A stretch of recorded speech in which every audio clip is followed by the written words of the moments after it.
Jadi jawabannya adalah iya. Dan sudah seharusnya kita mengasihi Allah. Di dalam 1 Yohanes 4 ayat 9 dan 10 dikatakan, dalam hal inilah kasih Allah dinyatakan di tengah-tengah kita, yaitu bahwa Allah telah mengutus anaknya yang tunggal ke dalam dunia, supaya kita hidup olehnya. Inilah kasih itu, bukan kita yang telah mengasihi Allah, tetapi Allah yang telah mengasihi kita dan yang telah mengutus anaknya sebagai pendamaian bagi dosa-dosa kita. Karena kasihnya, dia sudah mengotori tangannya hanya untuk membentuk manusia pertama, yaitu Adam. Mungkin Saudara Andrew boleh diputar bagaimana kasih Tuhan, bagaimana Yesus di sini mempunyai andil. Dia mau mengotori tangannya hanya untuk menciptakan siapa? Menciptakan Adam, di mana kita adalah keturunan Adam. Mungkin di sini boleh.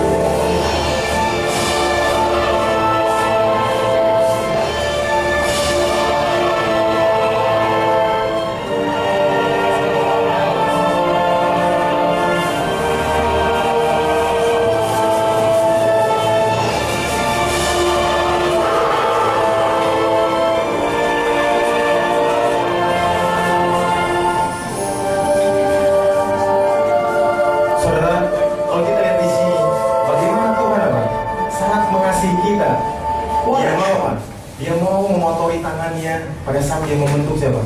Membentuk Adam. Dia sangat mengasihi kita. Dia mau mengotori tangannya. Pada suatu hari, di sini ada sebuah ilustrasi dikatakan, suatu hari Yesus dan setan bercakap-cakap. Yesus bertanya kepada setan, apa yang sedang dilakukannya kepada umat manusia di atas dunia? Lalu setan menjawab, mereka menyenangkan hatiku. Mereka menyenangkan hatiku, mengajari mereka bagaimana membuat bom dan untuk membunuh, untuk menggunakan senjata, untuk saling membenci, merusak masa depan anak-anak, menunjukkan cara menggunakan narkoba kepada anak-anak muda, untuk mabuk-mabukan, untuk berdusta, dan melakukan segala sesuatu yang dilarang. Saya sangat senang dengan hal tersebut, jawab setan. Setelah itu, Yesus bertanya, setelah itu, apa yang kau akan lakukan terhadap mereka? Lalu setan menjawab, kemudian saya akan membunuh mereka semua. Yesus bertanya, berapa harga yang engkau mau untuk menebus mereka? Setan menjawab, mengapa engkau mau mengasihi mereka? Mereka suka berkhianat, berdusta, melakukan kesalahan, egois, dan iri hati. Mereka tidak akan pernah sungguh-sungguh mengasihimu. Mereka akan mengutukimu dan meludahi wajahmu. Mereka akan menghina engkau, dan mereka tidak akan menghargai engkau. Lalu Yesus menjawab, berapa yang engkau inginkan untuk mereka? Lalu setan menjawab, saya menginginkan semua air matamu dan darahmu. Lalu Yesus menjawab, oke, kita sepakat. Dan Yesus mati di kayu salib untuk menebus kita dari dosa. Yesus sudah sedemikian besar mengasihi kita semua. Apakah Anda rindu untuk membalas kebaikan Yesus? Apakah Anda mau menunjukkan kasih kepada Yesus yang telah lebih dahulu mengasihi Anda? Dia meninggalkan istana surga dan penyembahan dari malaikat-malaikat untuk mati bagi kita, untuk memberikan kesempatan kepada kita kepada hidup yang kekal. Kalau misalnya kita melihat ada beberapa orang mengatakan, Tuhan, saya sudah meninggalkan rokok, saya sudah meninggalkan narkoba, saya meninggalkan pekerjaan saya karena saya harus masuk hari Sabat, saya meninggalkan ini, meninggalkan itu, meninggalkan semua kejahatan. Saudara, bukankah sesuatu yang tidak baik harus kita tinggalkan? Bukankah sesuatu yang merusak hidup kita harus kita tinggalkan? Tetapi di sini kalau kita lihat, Yesus meninggalkan surga hanya untuk kita, hanya untuk kita semua. Dia menderita di kayu salib hanya untuk memberikan kesempatan sekali lagi agar kita boleh bersama-sama dengan Dia. Dan saat ini kita memasuki pertanyaan terakhir. Bagaimana cara mengasihi Allah? Tadi kita sudah belajar, apakah Allah itu kasih? Ya. Bagaimana cara mengasihi kita? Mengasihi Allah, kita sudah pelajari. Yang ketiga, bagaimana cara mengasihi Allah?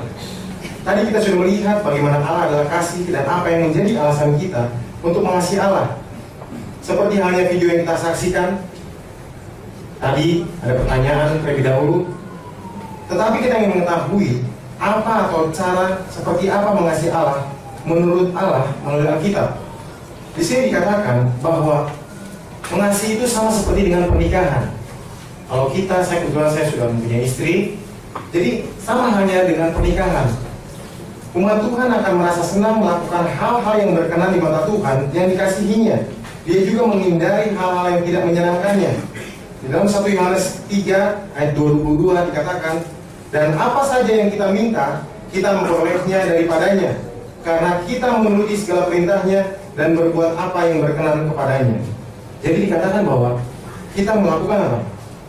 Perintahnya, karena kita apa? Mengasihi Dia. Yang kedua, melakukan segala perintahnya karena Yesus ingin memberikan kita sukacita.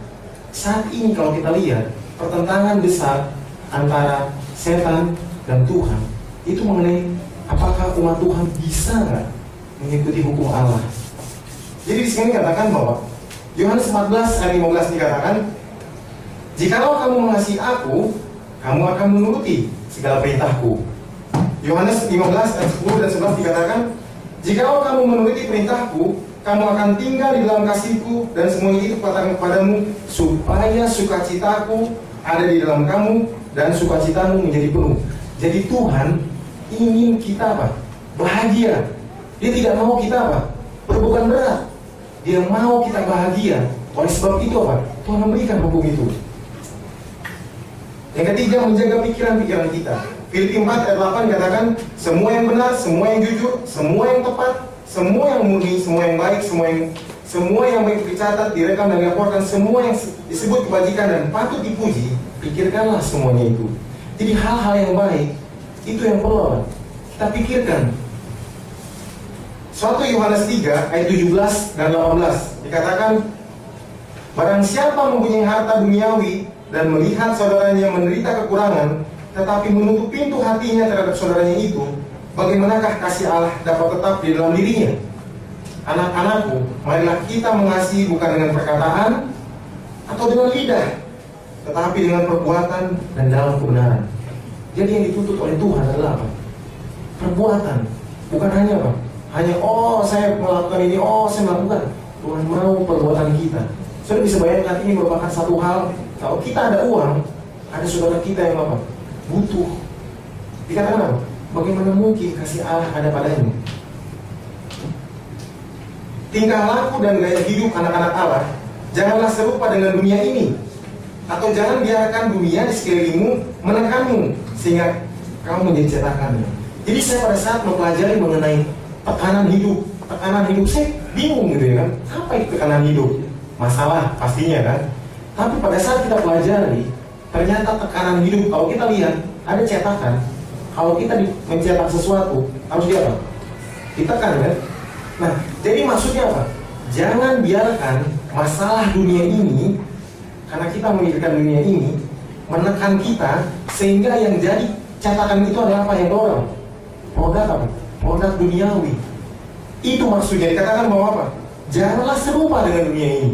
Karena banyak masalah, karena kita mikir apa? Kita kompromi dengan masalah tersebut. Kita tidak menggantungkan hidup kita kepada siapa? Kepada Tuhan. Tadi dikatakan bahwa seribu lebah Yesus bersama apa? Bersama dengan kita. Kita harus yakin dan percaya. 1 Yohanes 3 ayat 1. Lihatlah betapa besarnya kasih yang dikurniakan Bapa kepada kita, sehingga kita disebut anak-anak Allah. Dan memang kita adalah anak-anak Allah. Karena itu dunia tidak mengenal kita, sebab dunia tidak mengenal dia. Jadi dikatakan bahwa apa? Kita adalah apa? Anak-anak Allah. Dan dunia tidak mengenal kita. 1 Korintus 2:14 dikatakan, tetapi manusia duniawi tidak menerima apa yang berasal dari roh Allah, karena hal itu baginya adalah apa? Suatu kebodohan. Dan ia tidak dapat memahaminya, sebab hal itu hanya dapat dinilai secara rohani.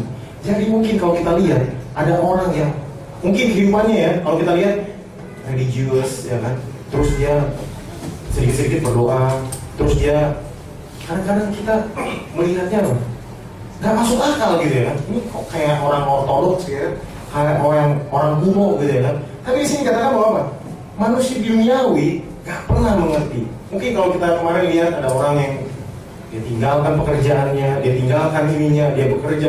Kadang-kadang saya bertanya pada diri saya, Tuhan, apakah saya manusia dunia itu Tuhan? Mungkin saya terlalu banyak menjudge orang, terlalu fanatik, terlalu ini. Jangan-jangan saudara, mungkin kita yang salah. Mungkin kita yang apa? Kita merasa bahwa kita itu adalah anak-anak Allah. Ternyata apa? Kita manusia duniawi.